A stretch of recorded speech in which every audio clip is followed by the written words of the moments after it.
কোন ভুল করার কারণে ফেসবুক আপনার পেজ রেস্ট্রিকশনে দিয়ে দিতে পারে, মনিটাইজেশনে তুলে নিয়ে নিতে পারে।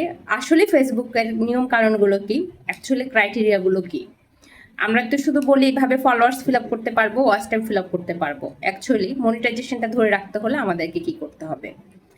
ফেসবুকের নিয়ম কারণগুলো আপনি যদি একটু মেনে চলেন তাহলে অনেক সহজ লাগে, আর মেনে না চললে আসলে প্রপার গাইডটা না পেলে আপনার কাছে খুব এলোমেলো লাগবে। আসসালামু আলাইকুম, সবাই কেমন আছেন? আশা করছি সবাই খুব ভালো আছেন, যিনি বা যারা ঠিক যেখান থেকে এই মুহূর্তে আমার ভিডিওটি দেখছেন। যদি ভালো লেগে থাকে প্লিজ লাইক কমেন্ট শেয়ার দিয়ে পাশে থাকবেন, আর যদি ভালো লেগে না থাকে অবভিয়াসলি স্ক্রিপ করে চলে যাবেন। যেটা বলছিলাম, অ্যাকচুয়ালি ফেসবুকের গাইডলাইন বলতে আমরা কি বুঝি, কি কারণে আমাদের পেজের ইনকাম রেস্ট্রিকশন দিয়ে দেয় অথবা পেজ রেস্ট্রিকশনে দেয়, কেন, কোন নিয়মগুলো আমরা না মানার কারণে এই ধরনের সমস্যার সম্মুখীন হচ্ছি, প্রপার গাইডলাইনটা কি সেটা আমরা অনেকে জানি না। ফেসবুকের কিছু শব্দ আছে, ফেসবুক এখন অনেকগুলো শব্দ ধরে আপনার ভুল ধরে।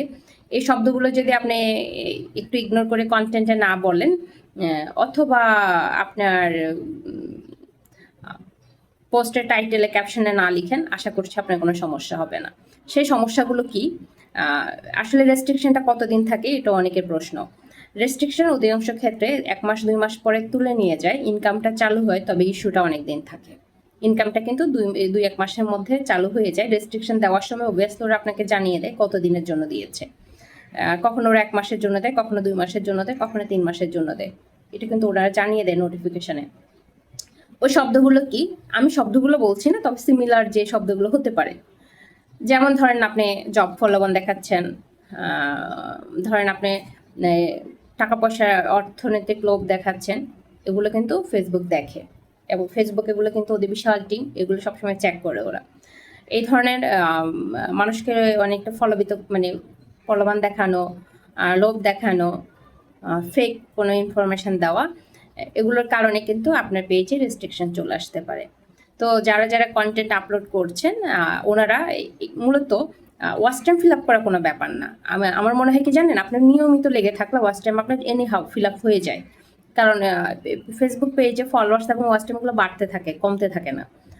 সময়ের সাথে সাথে পেজ হয়তো 1 বছর পরে পাচ্ছেন না, না হয় 2 বছর, কেউ 1 বছরের মধ্যে পাচ্ছেন, কেউ 2 বছরের মধ্যে পাচ্ছেন, কেউ 1.5 বছর, কেউ 2 মাস, কেউ 3 মাস। মনিটাইজেশন পাওয়া, ওয়াচ টাইম ফিল আপ করা এটা আহামরি কিছু না, লেগে থাকলে আপনার এই সফলতা হবে। তবে রেস্ট্রিকশন আসলে কিন্তু আপনার মনিটাইজেশন পাওয়ার আনন্দের চেয়েও এটা আসলে আরও বেশি খারাপ লাগার বিষয়। তো যারা মনিটাইজেশনগুলো অন হয়েছে, মনিটাইজেশনগুলো পেয়েছেন, আশা করছি এই ধরনের শব্দগুলো এবং যেই কথাগুলো বললাম, যে প্রলোভনগুলো মানুষকে, এগুলো দেখাবেন না। তাহলে ফেসবুক আপনার পেজ ক্লিন রাখবে, কম হোক বেশি হোক ইনকামটা রেগুলার থাকবে। ধন্যবাদ সবাইকে, ভালো থাকবেন। যদি ভালো লেগে থাকে ভিডিওটা অবশ্যই শেয়ার করে দেবেন।